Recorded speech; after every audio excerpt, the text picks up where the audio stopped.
Acumen has really been a leader in the impact investing space. You guys were one of the first movers, and the market has changed pretty dramatically since then. And so what I'd love to sort of ask you is what you see your role as now. So the impact investing space has definitely taken off. There's hundreds of funds, but we did an analysis with Monitor Group, and a lot of those funds are clustering around proven business models that are really ready for scale.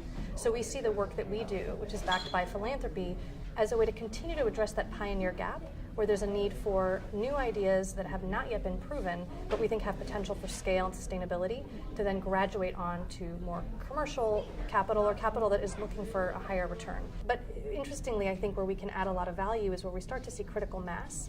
So in the agriculture sector, which has grown really quickly for us, we saw an opportunity to start to analyze what were some of the patterns and trends in adoption of innovations within the ag space. So within our own portfolio and looking with others, we partnered with Bain to actually develop a report called Growing Prosperity that starts to identify those patterns for early adoption and scale of adoption of agricultural innovations. So again, I think for us it's that balance of being able to innovate and experiment in some of those tougher areas, but where we're seeing growth and critical mass to actually share those insights with the broader sector. Our view has been, if we can help catalyze some of those things where we feel like there's a value, the impact we'll get really is from sharing those insights and those tools more broadly.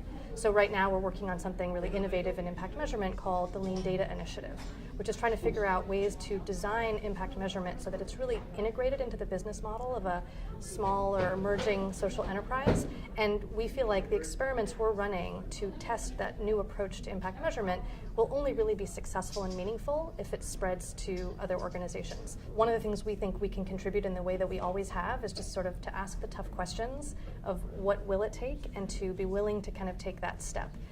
To take the risk in actually building something that we hope can be a model. And it's where we are so thrilled to work with some of our partners who've taken that risk with us. So we don't say to the world, we know exactly how to do this, we know exactly what's going to happen. We say the world needs to be willing to step into that space of collaboration between the impact investor, the social enterprise, the corporation, where we don't have a lot of blueprints.